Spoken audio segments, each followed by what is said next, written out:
வணக்கம். இன்னைக்கு நாம கொஞ்சம் ஆழமா அலச போறது சிவவாக்கியர் பாடல் ஒண்ணு.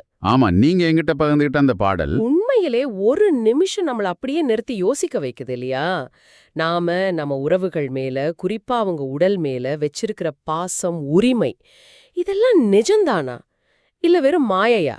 சரி, வாங்க இத பத்தி விரிவாக பேசலாம். முதல்ல அந்த பாடலோட சூழலை எடுத்துக்கலாம்.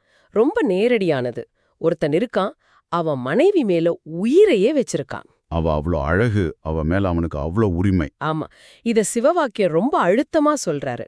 வேற யாராவது அவள தொட்டா போதும், அவனுக்கு கோபம் தலைக்கேறிடும். அவனை வெட்டக்கூட தயங்க மாட்டான். அந்த அளவுக்கு ஒரு தீவிரமான ஒரு உடைமை உணர்ச்சி. கரெக்ட், அந்த பற்றுதல். சரி, இந்த இடத்துல தான் சிவவாக்கியர் யாருன்னு நாம புரிஞ்சுக்கணும். சித்தர்கள் பொதுவாவே சமூகத்தோட நம்பிக்கைகளை, சடங்குகளை நேரடியா கேள்வி கேட்கிறவங்க. ஓஹோ! சிவவாக்கியர் அதுல ஒரு படி மேல. அவரோட பாணி ஒரு சுத்தியாளால் அடிக்கிற மாதிரி ரொம்ப கூர்மையா, சில சமயம் அதிர்ச்சிகரமா இருக்கும். நம்மள உசுப்பி விடுறதுக்கு இல்லையா? ஆமா, நம்மளோட அந்த வசதியான சிந்தனைகள்ல இருந்து வெளியே இழுத்து உண்மையை பார்க்க வைக்கிறதுக்கு தான். அந்த அதிர்ச்சி வைத்தியம் இங்கேயும் நடக்குது. அப்படி உயிராக நேசிச்ச மனைவிக்கு திடீர்னு விதிவசத்தால் மரணம் வருது. அந்த அழகான உடல் இப்போ உயிரில்லாத ஒரு பிணமா மாறுது. கவிதை ரொம்ப யதார்த்தமா சொல்லுது, அந்த உடம்புல இருந்து துர்நாற்றம் வீச ஆரம்பிக்குதுன்னு. இப்போ அந்த கணவன் என்ன செய்றான்? அந்த உடலை சுடுகாட்டுக்கு தூக்கிட்டு போறான். அங்கே தோட்டிக்கிட்ட அந்த உடலை ஒப்படைக்கிறான். இதுதான் முக்கியமான திருப்பம். உயிரோட இருக்கும்போது இன்னொருத்தன் தொட்டா வெட்ட போன அதே ஆள், ஆமா, இப்போ அந்த தோட்டி தன் மனைவியோட உடலை தொடுறாரு, தூக்குறாரு, எரிக்கவோ புதைக்கவோ எடுத்துட்டு போறாரு. ஆனா இப்ப இவனுக்கு கோபம் வரல. இதுதான் மையமான கேள்வி. ஏன் கோபம் வரல? அந்த அன்பு, அந்த மோகம், அந்த என்னுடையவங்கிற உரிமை அதெல்லாம் எங்கே போச்சு? உயிர் போனதும் அந்த உணர்ச்சிகளும் செத்து போச்சா?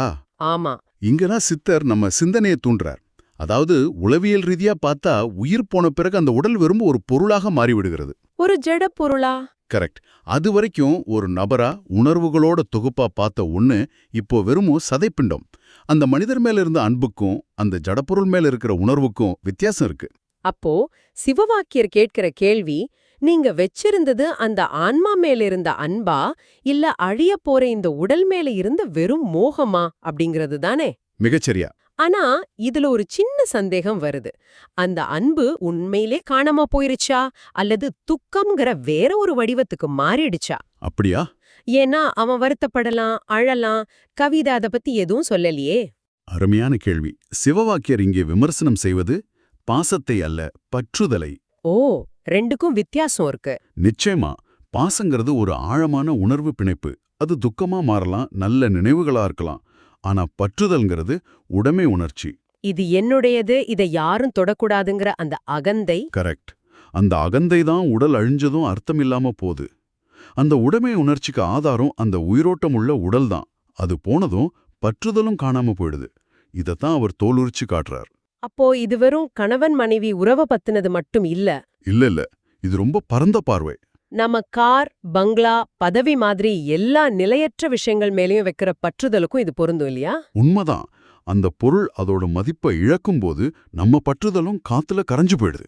சரி சரி. நம்மளோட உணர்வு எவ்வளவு ஆழமானவை, எவ்வளவு உண்மையானவைன்னு நம்மள நாமே ஒரு சுய பரிசோதனை செஞ்சுக்க வைக்கிற ஒரு கருவிதான் இந்த பாடல். நம்ம அன்பு நிபந்தனையற்றதா, இல்ல ஒரு பொருளின் இருப்புங்கிற நிபந்தனைக்கு உட்பட்டதான்னு யோசிக்க வைக்குது. ஆமா. சரி, இந்த அலசல முடிக்கும் முன் நீங்க சிந்திப்பதற்காக ஒரு இறுதி எண்ணம்.